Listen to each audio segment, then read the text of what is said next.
سلام. این چند وقته راجع به نات کوین خیلی شنید، یعنی هر جایی که داری باز میکنی یه سری دارن بهت یاد میدن چطوری استخراج بکنی، چطوری بیشتر نات کوین برای خودت جمع کنی. ولی امروز میخوام با یه سری حقایق روبروتون بکنم. اولین حقیقتی که در مورد نات کوین اصلا قیمت گذاری نشده. حالا طرف برای اینکه خیلی واقعی به نظر بیاد میگه که آقا مثلا 0.4 تا 0 یک ارزش هر یه نات کوینه. بعد فقط با یه ضرب و تقسیم ساده میفهمی که آقا این رقم اصلا امکان پذیر نیست. یعنی اون رقمی که الان خیلی‌ها میبینید و توی اکسپلور اینستا هم یه سرچ بکنید بهش میرسید، میشه هر 1 میلیون بیت کوین $90. خب الان چطوری به این میرسیم که این خیلی دروغه، اصلا امکان پذیر نیست همچین چیزی؟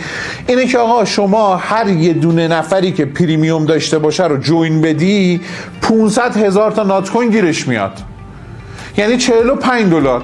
یعنی شما الان بری یه اکانت، یه دونه شماره مجازی فیک بخری، یه اکانت تلگرام پریمیوم هم $5 براش بخری، این فقط جوین بشه به پروژه 500,000 تا گیرش میاد. یعنی هولوش $10 از $45 کم بکنی میشه، یعنی شما با $10 $35 سود میکنی بدون اینکه هیچ کاری انجام. اصلا همین چیزی با جور در میاد؟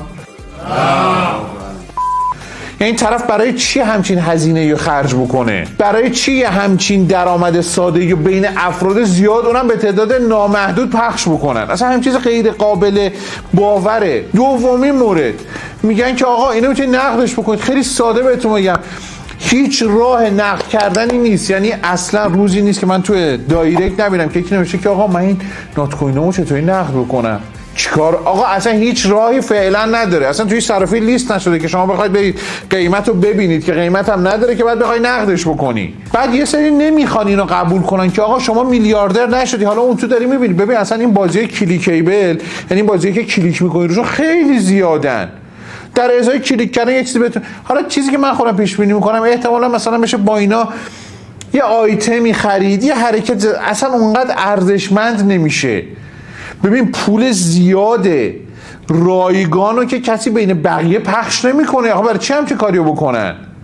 حالا جادی تو ویدیوش میگه به نظر من این مثلا میشه با واقعیت هندل بشه که آقا احتمالاً تو این اپی که داره اونجا نمایش داده میشه یه سری تبلیغات نمایش بده، در ازای نمایش اون تبلیغات به اونایی که اینو استخراج کردن یه رقمی بخواد بده که اصلا فکر نکنم تو معادلات بیاد. حالا نکته بعدی که راجع به همین نات کوین هست، یه سری میگن آقا به ما اینقدر بده ما اینو برات نقدش کنیم. یه رقم خوبی هم به شما میگن، مثلا شما فکر میکنی که با 3 روز کار کردن الان یه سرمایه $100 از کار میکشی بیرون، میگی 2 میدم 98 میلیون بهم میده دیگه. اینم باز دروغه، چون به پیوست همون دو تا نکته‌ای که اول گفتم اصلا همچین چیزی امکان پذیر نیست. حالا بازی چیه؟ بازی نات کوین هم دیگه روش کلیک میکنی.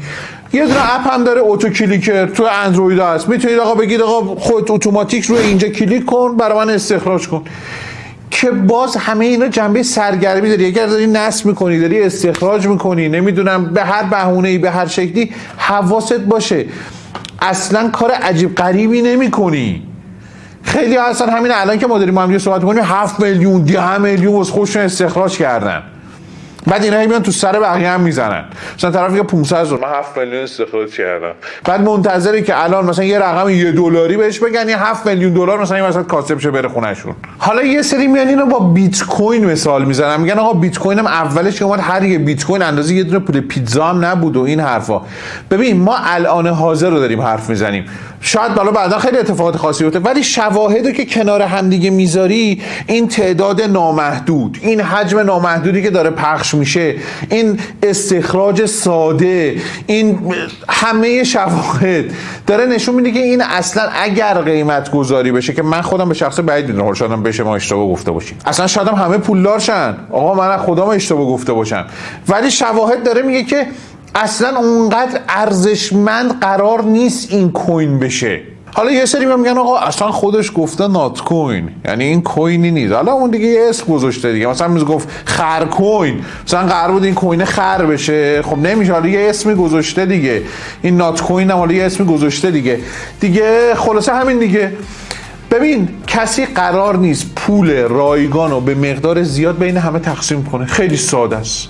ویدیو جادی هم حتما بهتون پیشنهاد میکنم ببینید، اونجا کامل توضیح داده کل فرآیند و که چه اتفاقی میفته. این چند دیگه هم بهتون گفتم آقا خلاصه منتظر خبر عجیب غریبی نباشی، یعنی خواب و خوراک از خودت نگیر، زندگی از خودت بگیری، به اون رو بزنی به اون یکی بزنی، از خودت خرج بکنی، همه رو دعوت بکنی. من یه پست گذاشتم تو اینستا 1000 نفر لینک اینوایت گذاشتن، آقا از لینک من بیا اینقدر بهت میده، اون یکی از لینک من بیا، اون یکی میگه از لینک من بیام برای نقدش میکنم. داداش خب اینا حواستون باشه دیگه، کلاهبرداری هم تو این قضیه خیلی ممکنه اتفاق بیفته با همین شرایطی که بهتون گفتم. یکی میخواد نقد بکنه، یکی میخواد بهتون سکه بیشتر بده، یکی میگه آقا بخوای اگه اینو نقدش بکنی باید اینقدر به کیف پول من بزنی. این حواستون باشه فعلا هیچ اتفاقی نیفتاده. تمام.